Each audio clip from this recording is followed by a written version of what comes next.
ابھی اس ہفتے میں ایک بدبخت نے نبی کریم صلی اللہ علیہ وسلم کی ذات پر کیچڑ اچھالے، حضرت عائشہ رضی اللہ تعالیٰ عنہ کے نام پر کیچڑ اچھالے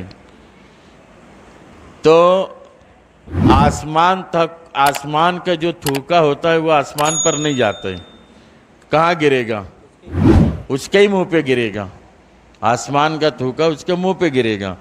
وہ جو بولنا چاہے، جو کرنا چاہے، ہمارے نبی صلی اللہ علیہ وسلم کی شان میں ذرہ برابر، رائی کے دانے کے برابر بھی کچھ فرق نہیں پڑے گا۔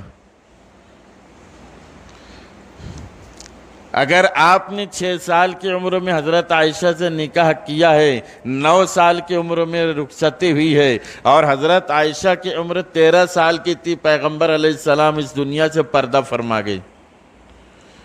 تو ان لوگوں کا جو بڑا ہے تو اس نے بھی تو اس عمر میں نکاح کیا تھا، لیکن ان کو اپنے بڑوں کے اوپر نظر نہیں جاتی، صرف اور صرف اس لیے کہ کسی نہ کسی طریقے سے مسلمانوں کے جذبات کو مجروح کیا جائے، یہ ان کی چال ہے۔ تو یہ آسمان کا تھوکا آسمان پر نہیں جائے گا، ان کے منہ پر گرے گا۔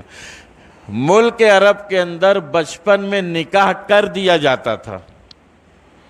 ملک عرب میں بچپن میں نکاح کر دیا جاتا تھا، اس لیے ملک عرب میں بچپن کا نکاح کوئی عیب کی بات نہیں تھی، کوئی معیوب نہیں سمجھا جاتا تھا، ورنہ اگر معیوب سمجھا جاتا، عیب کی بات ہوتی ملک عرب میں بچپن میں نکاح کرنا، تو ہم تھوڑا سا دل کی گہرائی و گہرائی سے دیکھیں کہ حضور کو شروع سے، جب سے آپ نے نبوت کا اعلان کیا اور جب سے آپ نے ایمان کی اور اسلام کی دعوت دینا شروع کی، تو ہمارے نبی کو پاگل بھی کہا گیا، مجنون بھی کہا گیا، دیوانہ بھی کہا گیا، نعوذ باللہ دولت کا لالچ بھی دیا گیا، لالچی بھی کہا گیا، بہت ساری باتیں کی گئی، آپ پر الزام لگایا گیا، لیکن اس کے تعلق سے کیوں نہیں بولا گیا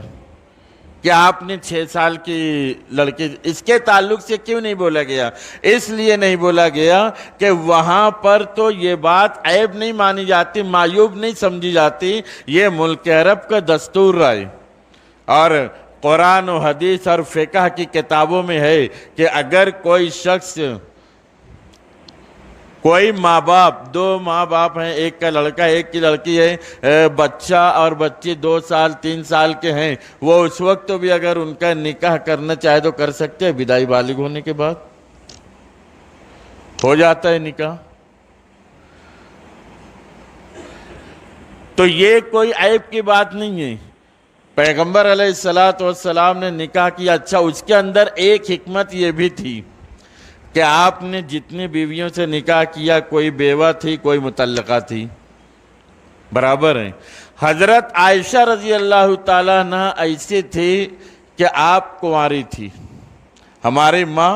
حضرت عائشہ کنواری تھی، کم عمر تھی، کم عمر ہونے کی وجہ سے بہت سارے جہاں فائدے ہوئے ہیں، ان میں سے ایک فائدہ یہ بھی ہوا ہے کہ حضرت عائشہ رضی اللہ تعالیٰ عنہ کنواری اور چھوٹی ہونے کی وجہ سے نبی کریم صلی اللہ علیہ وسلم کی بہت ساری احادیث کو بغیر دیکھے زبانی یاد کی گئی۔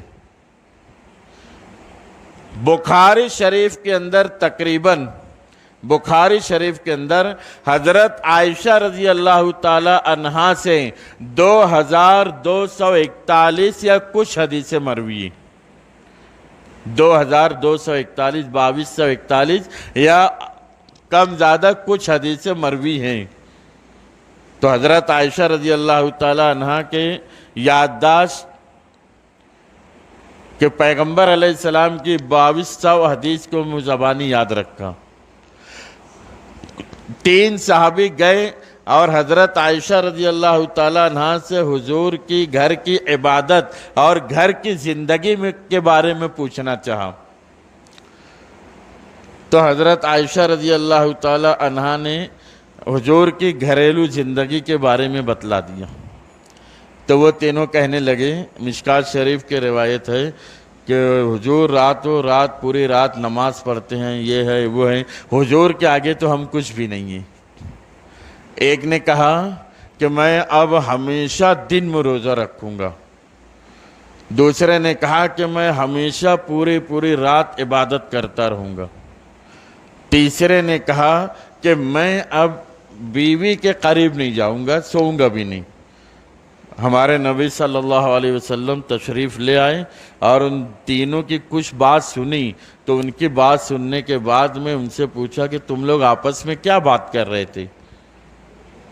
تو انہوں نے کہا کہ اللہ کے نبی آپ عبادت اور ریاضت میں اتنی اونچی، ہماری عبادت تو کہیں نہیں لگتی، اس لیے ہم لوگوں نے آپس میں یہ طے کر لیا کہ ہم دن بھر روزہ رکھیں گے، دوسرے نے کہا کہ ہم رات بھر نماز پڑھیں گے، تیسرے نے کہا کہ ہم بیوی کے قریب۔ اللہ کے نبی صلی اللہ علیہ وسلم غصہ ہو گئے، فرمایا کہ تم لوگوں سے زیادہ اللہ سے ڈرنے والا میں ہوں، تم لوگوں سے زیادہ اللہ سے ڈرنے والا میں ہوں، میں نماز بھی پڑھتا ہوں، میں روزہ بھی رکھتا ہوں، میں نکاح بھی کرتا ہوں، اور میں اور بھی بہت ساری عبادتیں کرتا ہوں، لہٰذا تم لوگ اپنی اس بات سے باز آ جاؤ۔ پیغمبر علیہ السلام غصے میں آ گئے۔ تو میں اصل میں یہ کہہ رہا تھا کہ جس شخص نے نبی کی شان میں ہرجہ سرائی کی ہے تو وہ صرف آسمان پر تھوکنے کے مصداق کیا ہے، ورنہ ہمارے نبی کی شان میں کیا آپ کے اہل بیت، آپ کے گھر والوں کی شان میں بھی کچھ فرق نہیں پڑے گا۔ اور اتنی بیویوں سے نکاح کرنا، اس کی ایک حکمت یہ بھی تھی کہ ہر بیوی الگ الگ قبیلے کی تھی، تو ہر قبیلے میں حضور کا لایا ہوا دین پہنچ جائے، ایک حکمت یہ بھی تھی۔ ہر قبیلے میں حضور نے جو دین لایا ہے، وہ ہر قبیلے میں وہ پیغام، دین کا، ایمان کا پیغام پہنچنا چاہیے، اور پہنچ گیا۔ تو نکاح انبیاء علیہ السلام کی سنت ہے، اس نکاح کے بعد جو پاکیزہ معاشرے اور سماج کو جو تشکیل دیا جاتا ہے، اس کے لیے ضروری ہے کہ ہم لوگ، چاہے وہ شوہر ہو چاہے بیوی ہو، اس کو دیندارانہ ماحول میں اور دینی تربیت کے ماحول میں زندگی گزارنا چاہیے۔ اللہ تعالیٰ کہنے سنے زیادہ عمل کی توفیق عطا فرمائے، آمین وآخر۔